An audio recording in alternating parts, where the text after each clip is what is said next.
January 24th, 2009, the day of reckoning. Andrei Arlovski will face a fearsome opponent, Fedor Emelianenko. But Andrei has an advantage that Fedor's previous challengers did not. Absolute fearlessness in the ring. Like his namesake, the Pitbull, he will not be intimidated by anyone.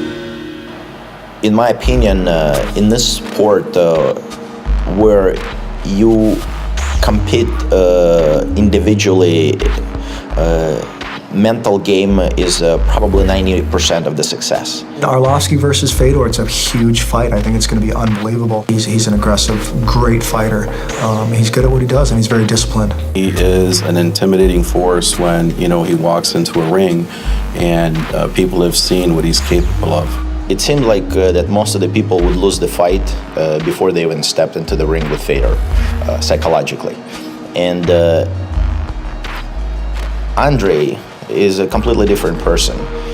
He doesn't take a fight just to take a fight.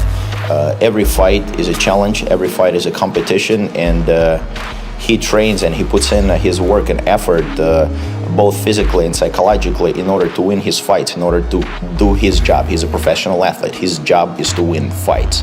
So he's an exciting fighter. He's a striker. He's not, but aside from that, he's a sambo expert. And so a lot of people don't realize he's very good on the ground as well, but he's a striker. And whenever you have a striker that pushes, it makes an exciting fight, and Andrei's that guy. I think mentally a fighter needs to have good people around him, because as a fighter you always have doubts about yourself. Every human being has doubts. But you need good guys around you who are going to tell you, listen, you're not good at this, you need to work on this. Not telling you all the time, you're great, you don't need to work on that. You're 100% all the way around, you're a badass, you're going to go out there and kill him. He has guys that says, hey, you need to work on your ground game, catch it up. We know you love the striking, you excel at striking, but you got to work at your ground game too. You got to keep that going. It never crossed our mind that Andrei is not capable of beating Fedor. What crossed our mind is we need to put a game plan together, and Andrei knows what he needs to do in terms of the preparation to be successful in this fight.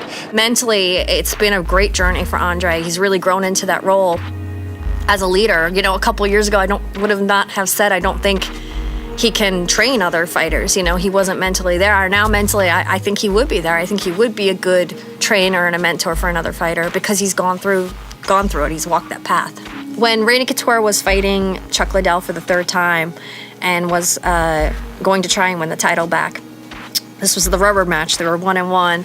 Randy was going through a transition as well. He was at a gym out in Las Vegas, a little rundown gym, but everyone loved it. All the fighters were going to it. It was such a petri dish for all this evolving stuff that was happening, and everyone was learning from one another. And there were 3 or 4 champions from all these different promotions in the room, all on any given night. So it was a very exciting atmosphere.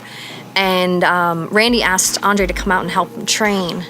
And we're in a room full of superstars, and Andrei and Randy start sparring together as part of the training. And Andrei's really pushing Randy, keep your hands up, Randy, keep your hands up. And Andrei is one of the few fighters that has really brought pure boxing into MMA. All the different fighters have a different meld and a different level of where their boxing translates into MMA. And some of the MMA fighters, they do boxing, but it doesn't quite look like boxing. It's kind of their own interpretation of boxing, I would say. But Andrei Andrei goes to a straight boxing gym. He really takes the boxing and brings it into MMA to make him work for himself. And there are times when you look in the ring and he's got a lot of style and panache like a straight boxer.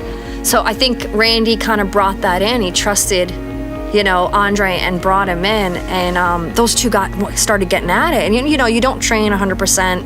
You don't go at it 100% when you're training, because you don't want to hurt the person just a couple nights before their fight. But they were, Andrei was really just trying to get Randy to keep his hands up. And I swear to God, everyone in the room just went dead silent, and everyone turned and just watched Andrei and Randy sparring, because it's 2 stars. Boxing requires a whole different set of muscles and stamina that wrestling does. So, I mean, from that standpoint, he's getting the best of both worlds. He's getting, world-class boxing and world-class wrestling, to be frank. I think wrestling is such a mentally tough sport.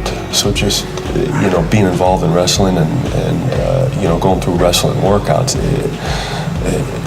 it's so mentally taxing on you that I think from there it builds the mental toughness that you need for this sport. He's already mentally up for the fight. He's fine physically, and he's ready to fight 3 months before the fight. But mentally, when he says he's ready, he's ready. As it gets closer, it's almost like you study hard, you take the test, you know you can take the test, and that's all that matters.